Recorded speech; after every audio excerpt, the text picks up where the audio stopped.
Marami pong mga aberya kanina. Lalo na po itong si Raul Lambino, na biktima po talaga ng dayaan. Mantakin mo yung buto niya hindi nabilang para sa kanya. O ito may video po. O may video po tayong ilabas dyan guys. Siguro napanood nyo rin po ito kanina. Kawawa naman ang Pilipino. O tingnan mo. Po, isang kababagtat, inulit ninanong ito yung poya resibo si Pimoyat sa nanay niya. Ayan o. Sarilik na si Asawak. Pantami ang tok ng Asawak. Pati buto ng asawa niya, binabilang. Side chairman, si Vice Chairman nyo. Siga. Yung sarili rin niyang boto, hindi rin nabilang, hindi napunta sa kanya. Okay. Oh. Tan may pirma. Tingnan niyo po. Oh, pirma nyo taro. Hindi na natuto ang Pilipino. Ayun o. Pwede pong mag-file dyan si ng reklamo. Actually, sumulat po siya dyan. Sabi ni Romulo, sir, hindi tao ang may kasalanan. Si Garcia. Inumin talaga. Hindi, kung ito po yung pinagbabasihan, itong mga resulta na ito, i-awards guys, kalukuhan di ba? Delete ng almost 2 hours, tapos makita-kita mo, ang bilis ng transmission nila. Delete yun ng almost 2 hours pero meron ng result, katakot-takot. Umabot na nga ho ng almost 20 million yung boto ni Kuya Bongo, number 1 si Kuya Bongo. Ayan po yung dayaan na nangyayari kanina. Meron pang isang dayaan. Doon naman sa Abra, mantakin nyo po, ang nag-fill up ng baluta ng senior, mga watchers. Tingnan nyo po. Panoorin natin.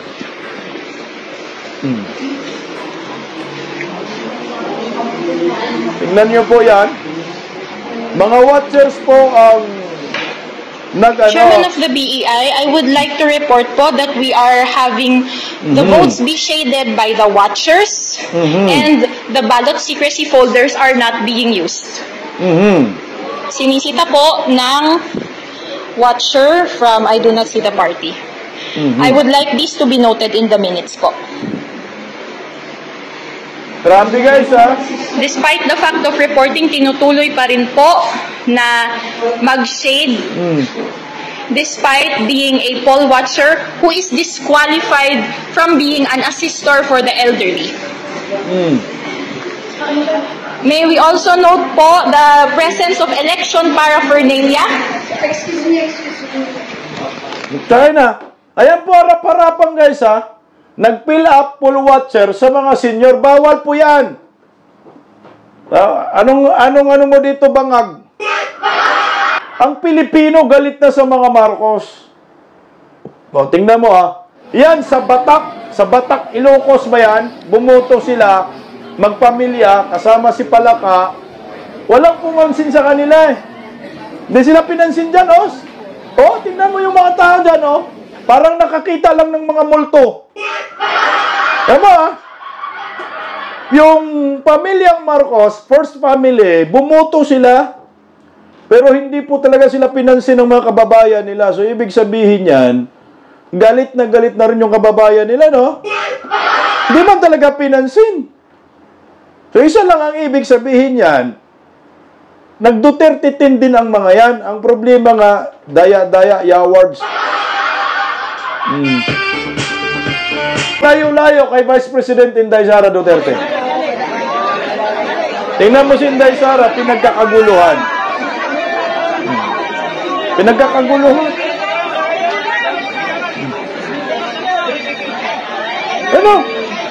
Pinagkakaguluhan si Inday Sara, So, ibig sabihin yan, yung mga tao, mas gustuin po nila bumoto sa mga kandidato ng Duterte kaysa Marcos. Update po tayo dito sa Nako, talo si Tatay Digong!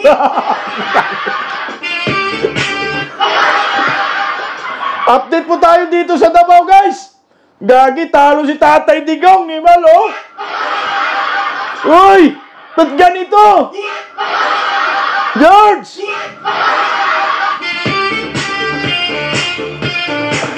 Ano to? Update po. Sa Davao po ito. Sa Davao. Ilang. Save ko lang ko Update po guys sa Davao. As of 8:05 p.m. Ito po, senatorial candidate. Mayor, Tatay Digong, Patay Tin. Ba't talo si Tatay Dig dito?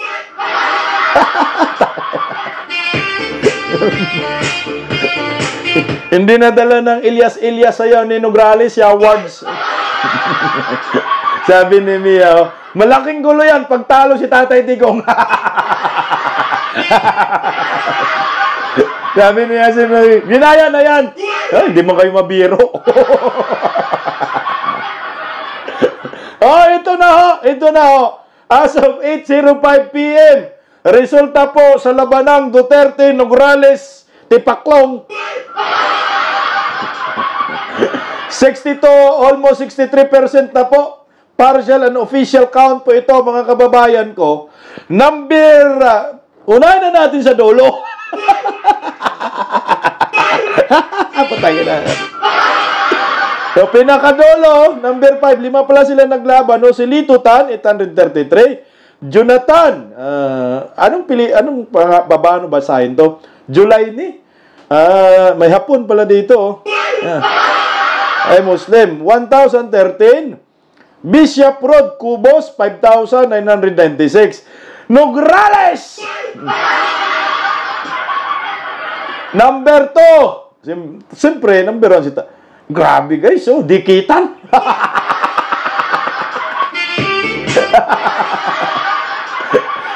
Dikitan ang laban, Dikitan. Tingnan lang. Dikitan po ang laban ni Tatay Digong at ni Nograles. Ang ganda ng laban to guys. Ang galing. Ito ang galing ng laban. Dikit-dikitan Nograles nakakuha ng 62,269. Tandaan niyo po Tandaan niyo po yung numero ni Nograles. 62,269. Ang dikit kay Tatay Digong. Rodrigo Rua Duterte. Makinig kayo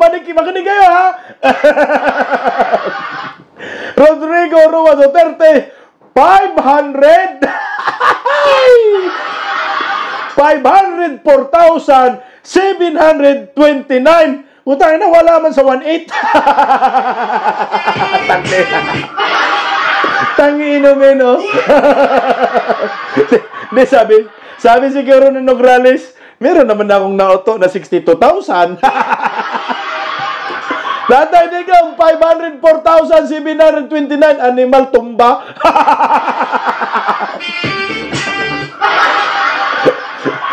Alam mo, kung ako Nograles, mag-concede na agad ako dito. Sasabihin ko na kay Nograles, I am concede. So, kahit mag-jet fighter pa, hindi na kaya nga bulin ni Nograles si Tatay Digong. Uy, 504,000 si Tatay Digong, 729 kay Nograles, 62,000. Saan maabutin yan? Sige, update tayo sa BC. Okay, sit back, relax. Papindot naman, guys, ubos yung laway ko dito sa Kakasigaw, award talaga, Ito po sa Vice Mayor sa Davao. Talo si Basti. Natalo si Basti, tol. Delikado, maaga yung Davao. Wala pa ring tatalo sa Alaska. Okay, ito. Sa Vice Mayor sa Davao City, dito na tayo sa number 2, 60,837. Number 1, Mayor Basti Duterte, 495,989. Puta, manguyot. Ang layo! No? Jen Saturn, maraming salamat sa pangulay. Kasama na po ito, Ma'am Jen Saturn. Ang layo naman ito, tol. Mag-concede na yung tropa ni Nograles. Tangan ng layo, nagsayang lang kayo ng panahon. Tingnan mo, 60,000 versus 495,989. Mga almost 500,000 na rin si Mayor Baste. Malakas. So, congratulations po, Tatay Digong. Mayor ka muli. Pulong Duterte muna, kay Pulong Duterte. Boss, grabe, iyak si Migaon. Sus, dumikit din si Nograles, Migs.